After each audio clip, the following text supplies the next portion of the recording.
Pemirsa, malam hari ini kita akan membahas tentang Al-Jami' yang disebut dengan ayat menyeluruh, sehingga kenapa surah Az-Zalzalah ini disebut sebagai keutamaannya nisful Quran, separuh dari Al-Quran, karena alasannya ada pada 2 ayat, 7 dan 8. Bukan begitu Ustaz Deden, salah satu keutamaan surah Az-Zalzalah ini? Betul Ustaz. Jadi muaranya terdapat pada ayat yang ke-7 dan ke-8 ini.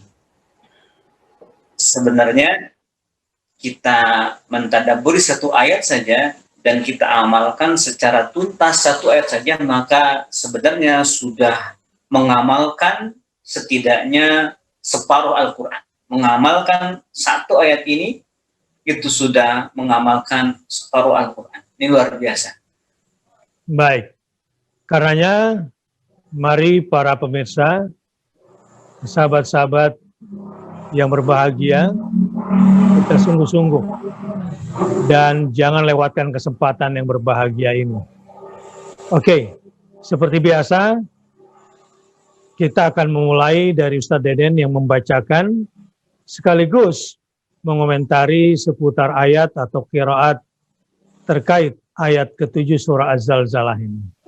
Nah, silakan Ustaz Deden. Baik.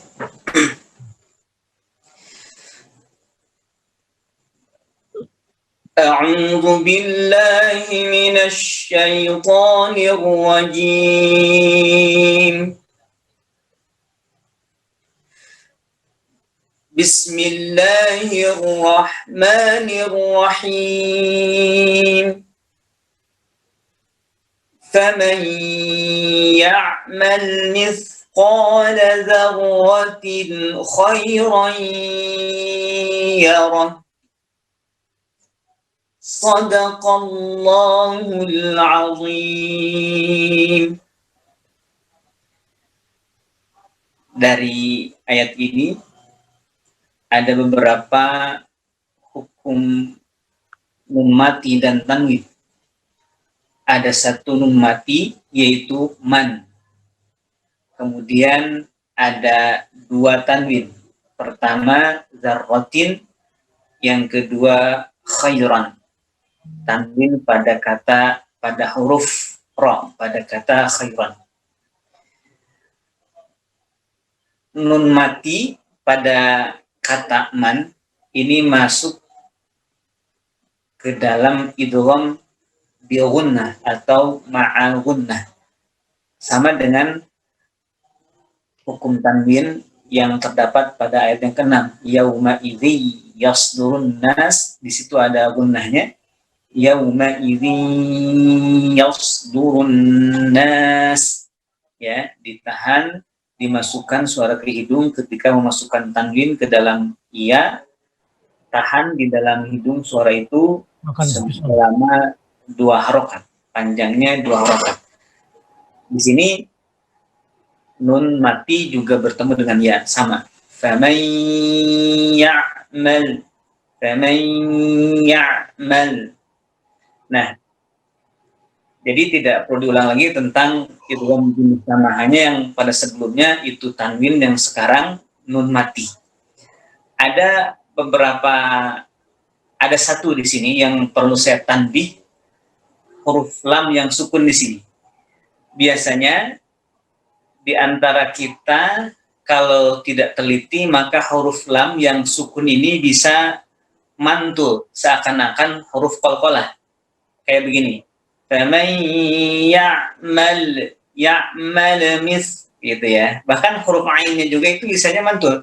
Faman ya'mal misqala. Jadi ada pantulan di ain, ada pantulan di lam. Maka itu disebutnya tawallud. Muncul satu satu huruf jadinya, ya, dari lam sukun ini. Maka ketika melafalkan lam, tahan, jangan sampai mantul. Juga ketika mengemukakan atau membaca ain juga jangan sampai mantul. Faman mal mithqala dzarrah. Hati-hati ya. Biasanya memang seringkali keceplosan, tiba-tiba hukum lam ketika sukun yang mestinya tidak mantul, bukan qafalah, malah ada pantulan mula sedikit. Kemudian mithqala dzarratin. Ya, dzarratin di sini tanwin itu bertemu dengan kha, itu harus jelas bunyinya tanpa ada gunnah sedikit pun dan tanpa ada yang dimasukin bagian bacaan tanwin kepada huruf setelahnya, itu kha di sini. Huruf izhar itu dimulai dari hamzah, ha, ain, ha, ghain dan kha, ya. Dzarratin khairan disebut ini ilhar. Baik Ustaz. Alhamdulillah, terima kasih tambahan ilmunya hari ini.